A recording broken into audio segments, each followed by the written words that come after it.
Because it has been quite a year, Ali McCoist, hasn't it? Paris, Parc des Princes, atmosphere, out of this world. I just loved it. The women's Euros this summer brilliant. was Girls were amazing, eh? crazy. Scotland beating Denmark to qualify for the World Cup finals. So the goals were flying in. I'm dancing about this bar myself, going crazy. Watch Scotland and on the odd occasion they win a game. You must once in a blue moon. I just want to go on record as saying that's very poor. But it's been a while since me and Ali have been together, hasn't it? You know, probably get something below the belt. Oh. That's poor, actually. Excuse me. Sorry.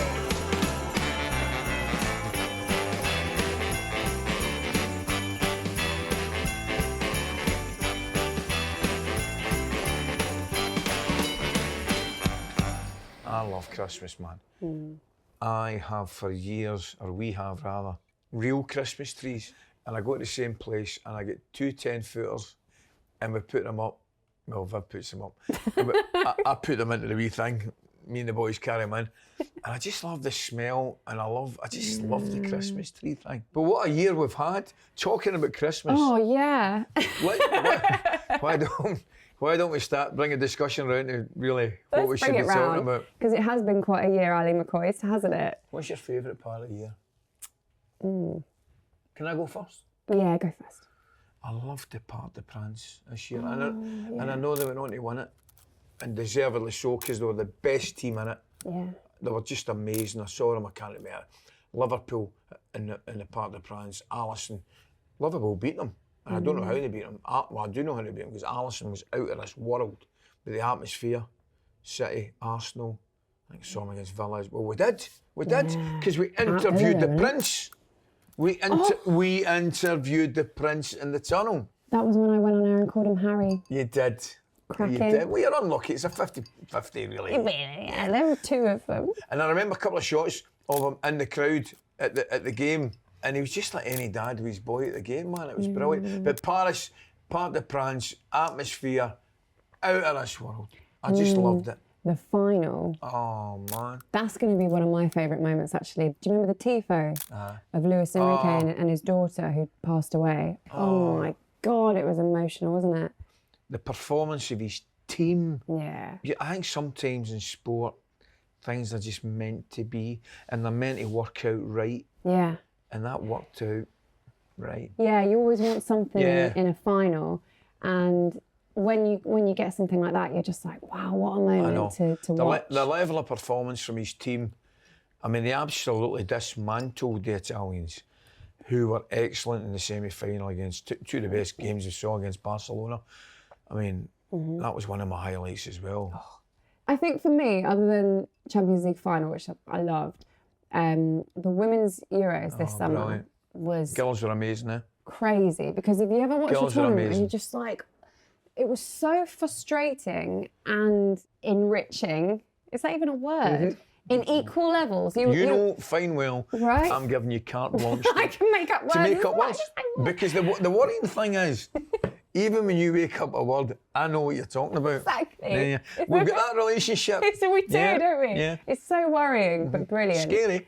It was so frustrating because this England side, they had brilliant players, but they weren't playing well. Yeah. And they were finding ways through, which you can look at it and go, yeah, that was, great teams find a way through. But it was also incredibly frustrating to watch. And they were making a meal of things, and they were finding the most difficult ways to, but they made it, see out games. They made it, and against Spain as well. And I tell you what, the semi-finals against Italy were almost better than the final. I thought they were out, didn't you? I mean, you thought they were out. But to be in, we had a little studio position. We were watching the game from, maybe the corner of the stadium. And you've got, Emma Hayes, Ian Wright, Karen Carney, 3 of the best. I just adore them. You know them all. Yeah. And it was just such an amazing moment. You know, when you're watching, when you watch Scotland and on the odd occasion they win a game, you must... Once in a blue moon. I just want to go on record as saying that was very poor. It was, wasn't it? Very poor. It was below the belt. But it's been a while since me and Ali have been together. We haven't, got to get something below the belt. Oh. That's poorer, actually. Excuse me. Moving swiftly on. You know when you can't help but celebrate because Yeah. you're watching something that's amazing. And yeah, that was like, oh God, it was just... Great, wasn't it? Yeah, it was great. It was great. And the girls deserved it, really did. But you're talking about watching something that's amazing. And it was one of the few times we do win a game. Scotland beating Denmark to qualify for the World Cup finals. Woodsy. Where were you? I was in Vegas, right? And I go to all the games at Hampden, but I was in Vegas. I said, I'm not missing the game.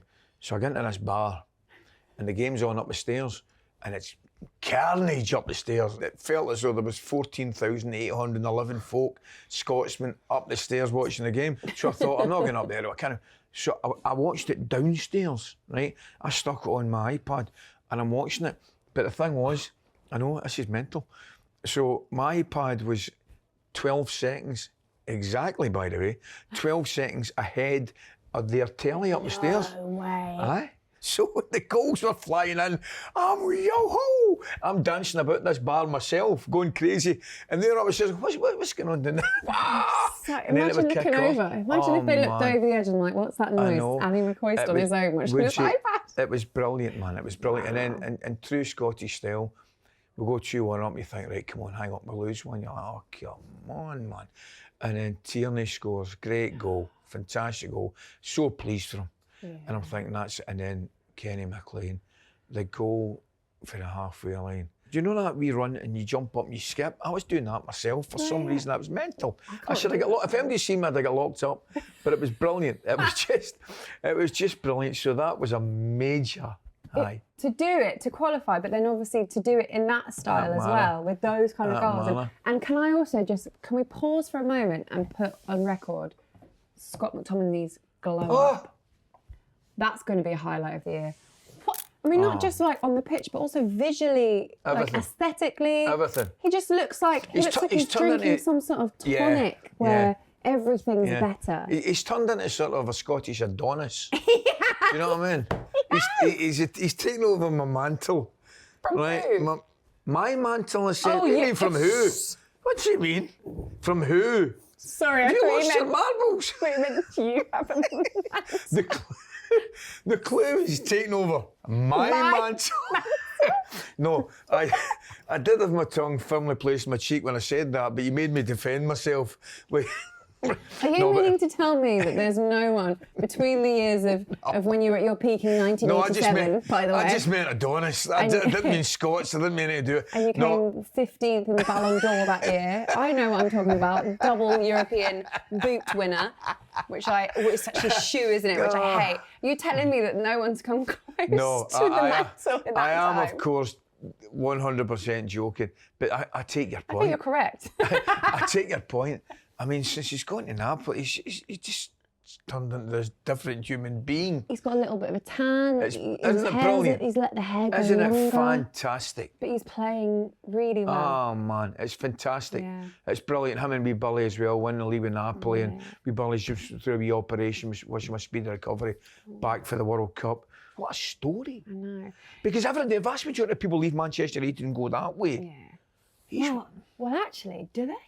Well, I know in the current climate. Come on, that's a conversation. Chris Smalling? That's a conversation for another day. Shall we? I've got a whole list, but you're right. We'll do it another day. It's a conversation for another day. Crystal Palace, FA Cup. Oh, I forgot about that. Oh my God, that was amazing, wasn't it? Oh, it's brilliant. Listen, I'm not saying we're anti-City. We're not. No, we're not. What we are is pro-football. Yes. And there's something special about beautiful about Crystal Palace and it being the FA Cup. Yeah. And in the style that they did it. Oh, but what a job he's done there. Absolutely fantastic. Lost a few players, haven't they? Anderson went away, Alicia went away, and you're thinking to yourself, one or two, you know. But I just thought them winning the cup was what a great story. Yeah. Great story. I remember I was in London, staying in London Bridge, and the place was riddled with the scarves and the Crystal Palace boys. Yeah. I thought, because I'm thinking to myself, I'll bet there's kids and dads that haven't done it, haven't been to a final like that ever. Yeah. To do it against a team that you're probably expected to lose to, who are just like, oh yeah, we'll great story. Like, I just think it's a great story. Special. But what are you looking forward to next year, Laura? I think next year, look, What do you think? being an optimistic Arsenal fan, which I always am, I'm looking forward to Arsenal not throwing away a season. I need to ask you a question. Go on. Have Arsenal got a better chance of winning the... This was a game we used to play with. I know, but I used to cheat when I used to do it with my sister. I used to go like that. That's See, what my brothers used to do. Yeah. Do you think you got a better chance winning the league or winning the Champions League? Having not been a player from the outside, I always think the Premier League looks harder to win, whereas the Champions League, anyone's got a chance. But then does that make it harder because anyone's got a chance? I swear I had this argument with Fletch. How did that go? Well, I lost, as you would expect, but I thought I fought my corner well. My argument is, I think there's more teams capable of winning the Champions League, so therefore, it's common sense that that's harder to win. But then how did Liverpool win the Champions League first before the league? If you're going to start that intelligent argument when we're coming to the end of the show, I'm going home, right? So it's up to yourself. But it's a silly argument because Arsenal have never won the Champions League, but they've won the league. It's just right place, right time, isn't it? Anyway, what a year. And here's to next year. What a year. Can't wait for Arsenal to hopefully win something. Merry Christmas. Merry Christmas, everyone.